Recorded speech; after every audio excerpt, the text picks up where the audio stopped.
ಹೇಳಲಿಲ್ವೇನೋ ಶಿವು, ನೀನು ಈಗ ನನ್ನ ಮಗಳಿಗೆ ಅಗ್ನಿಸಾಕ್ಷಿಯಾಗಿ ತಾಳಿ ಕಟ್ಟಿರುವ ಅಳಿಯ. ಆ ಕಾಲದಲ್ಲಿ ಊರು ಜನ ನಿಮ್ಮಮ್ಮ ಮಾಡಿರೋ ಕೆಲಸಕ್ಕೆ ನಿಮ್ಮ ಇಡೀ ಕುಟುಂಬನ ಬಹಿಷ್ಕಾರ ಹಾಕಬೇಕು ಅಂದಾಗ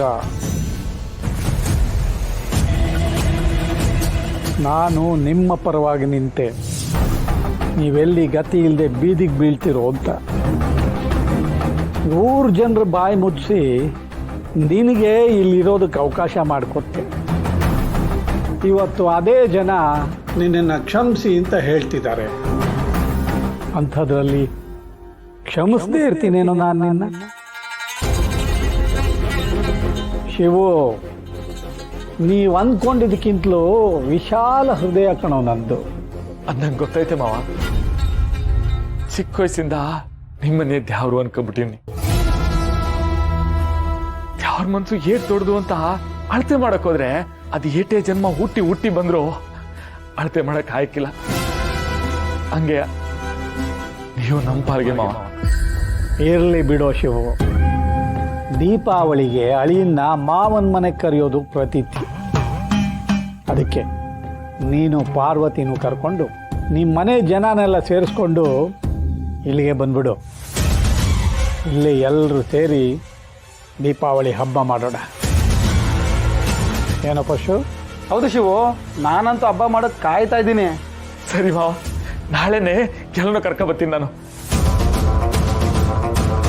ಬರ್ತೀನಿ ಮಾವ.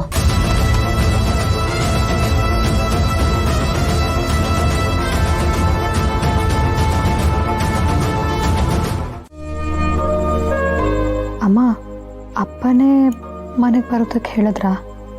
ಮದುವೆ ಆದಮೇಲೆ ಗಂಡನ ಮನೆಗೆ ಅಮ್ಮ ಮೊದಲನೇ ಸಲ ಬರ್ತಿದ್ದಾಳೆ. ಅಮ್ಮನ ಹತ್ರ ಮಾತಾಡೋದು ಬಿಟ್ಟು ಆಗ್ಲಿಂದ ಅದನ್ನೇ ಕೇಳ್ತಿದ್ಯಲ್ಲೇ? ಹಾಗಲ್ಲಮ್ಮ, ನನಗೆ ನಂಬೋದಕ್ಕೆ ಆಗ್ತಿಲ್ಲ. ಹೇಳಿದ್ನಲ್ಲೇ ಆಗಲೇ, ಈ ಮಾತನ್ನು ಯಾರೂ ನಂಬಕ್ಕಾಗಲ್ಲ. ನನಗಂತೂ ನಿನ್ನ ನೋಡ್ದೆ ಮಾತಾಡ್ದೆ ಇರೋಕ್ಕೆ ಆಗಲ್ಲ ಕಣೆ. ಹೆಂಗೋ ಊರಿನ ಜನನ ಮಾತಿಗೆ ಬೆಲೆ ಕೊಟ್ಟು ಒಪ್ಕೊಂಡ್ರಲ್ಲ. ಇನ್ಮೇಲೆ ನಾನಾಗಲಿ ಸುಶೀಲಾ ಆಗಲಿ ನಿನ್ನ ಜೊತೆ ಸಂತೋಷವಾಗಿ ಮಾತಾಡ್ಬೋದು, ಮನೆಗೆ ಬಂದು ಹೋಗಿ ಮಾಡ್ಬೋದು. ಇದಕ್ಕೆಲ್ಲ ವ್ಯವಸ್ಥೆ ಆಯ್ತಲ್ಲ, ನಂಗೆ ಅದೇ ಖುಷಿ. ಮಗಳನ್ನ ನೋಡೋದನ್ನ ಅವಕಾಶ ಅಂತ ಹೇಳ್ತಿದ್ಯಾ? ನೀವೆಂತ ಬಂಧನದಲ್ಲಿದ್ದೀರಮ್ಮ. ಹೋಗ್ಲಿ ಬಿಡು, ಅದ್ರ ಬಗ್ಗೆ ಮಾತಾಡ ಪ್ರಯೋಜನ ಇಲ್ಲ. ನಿನಗೆ ಖುಷಿ ಆಯ್ತಲ್ಲ, ಅಷ್ಟು ಸಾಕು. ಏನು ಗೊತ್ತಾ ಪಾರು, ಶಿವು ನಮ್ಮ ಮನೆಗೆ ಸಾವಿರಾರು ಸಲ ಬಂದಿದ್ದಾನೆ, ಆದರೆ ಅಳಿಯ ಆಗಿ ಮನೆಗೆ ಬಂದಿಲ್ಲ. ಇದೇ ಮೊದಲನೇ ಸಲ ಬರ್ತಿದ್ದಾನೆ. ಅದು ಅಲ್ಲದೆ ಮದುವೆ ಆದಮೇಲೆ ಮೊದಲನೇ ದೀಪಾವಳಿ. ಅದಕ್ಕೆ ನಾಳೆನೇ ನಿನ್ನೂ ಶಿವನು ಕರೆದಿರೋದು. ಬೇಗ ರೆಡಿಯಾಗಿ ಶಿವನ್ ಕರ್ಕೊಂಡು ಮಕ್ಕಳನ್ನ ಕರ್ಕೊಂಡು ಬಂದ್ಬಿಡು ಆಯ್ತಾ? ಬರ್ತೀಯ, ಸ್ವಲ್ಪ ಬೇಗನೆ ಬಂದ್ಬಿಡು. ನಾನು ನಿನ್ನ ಹತ್ರ ತುಂಬ ಮಾತಾಡಬೇಕು. ಆ ಸೋಮೇಗೌಡನ ಮನೆಗೆ ಹೋಗಿದ್ದಿದ್ರೆ ನಾನು ನಿನ್ನ ಹತ್ರ ಇಷ್ಟು ಖುಷಿಯಾಗೂ ಮಾತಾಡೋಕ್ಕಾಗ್ತಿರ್ಲಿಲ್ಲ. ಹೆಣ್ಣನ್ನು ಕೀಳಾಗಿ ನೋಡೋ ಜನ, ಯಾವ ದಾನ ಧರ್ಮ ಕೈ ಹಿಡಿತೋ, ನಮ್ಮ ಹಿರಿಯರ ಆಶೀರ್ವಾದ ಯಾವುದಿತ್ತೋ ಗೊತ್ತಿಲ್ಲ, ನಮ್ಮ ಪಾರು ಇಂಥ ಒಳ್ಳೆ ಮನಸ್ಸಿರೋ ಮನೆಗೆ ಸೇರಿಕೊಂಡ್ಲು. ನಮ್ಮ ಮನೆಗೂ ನಿಮ್ಮ ಮನೆಗೂ ಅಡ್ಡ ಆಗಿದ್ದು ನಿಮ್ಮಪ್ಪ ಅವ್ರ ಮನಸ್ಸನ್ನು ಬದಲಾಯಿಸಿದ್ದಾರೆ. ಇದಕ್ಕಿಂತ ಒಳ್ಳೆ ಅವಕಾಶ ಇನ್ನೇನು ಸಿಗತ್ತೆ ಪಾರು? ಪಾರು, ಆಗ್ಲಿಂದ ಒಬ್ಬಳೇ ಮಾತಾಡ್ತಿದ್ದೀನಿ ಕಣೆ, ಗಂಟ್ಲೆಲ್ಲ ಒಣಗೋಯ್ತು. ಒಂದು ಲೋಟ ನೀರು ತಂದ್ಕೊಡೆ. ತರ್ತೀನಿ.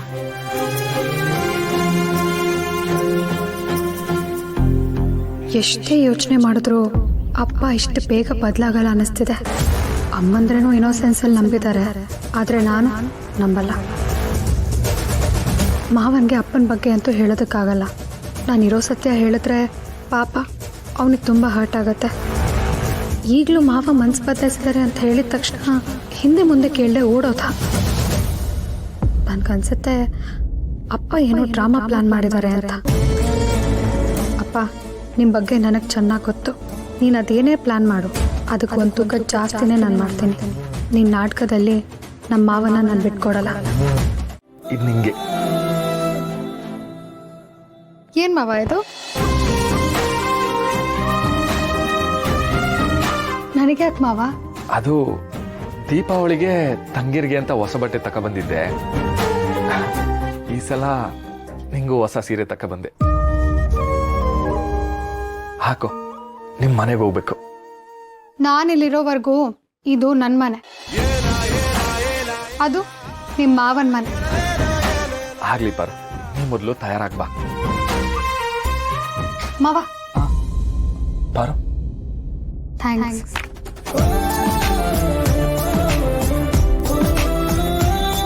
ಮಾವ ನೀನ್ ರೆಡಿ ಆಗಲ್ವಾ? ಪಾರು, ನಾನು ಆಗ್ಲಿಂದ ಸಿದ್ಧವಾಗಿ ನಿಂತೀವ್ನಿ. ನೀ ರೆಡಿ ಆಗ್ಬಾ, ಹೋಗುಮ. ಇದೇನು ಹಿಂಗೆ ಬರ್ತೀಯಾ? ಒಂದು ನಿಮಿಷ ಇರು, ಬಂದೆ.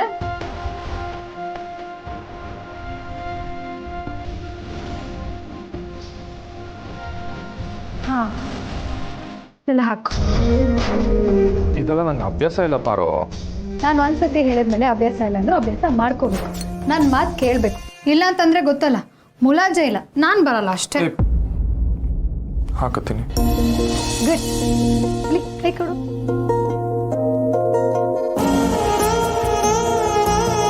ನೀ ಬೆರಳು ತೋರಿಸು.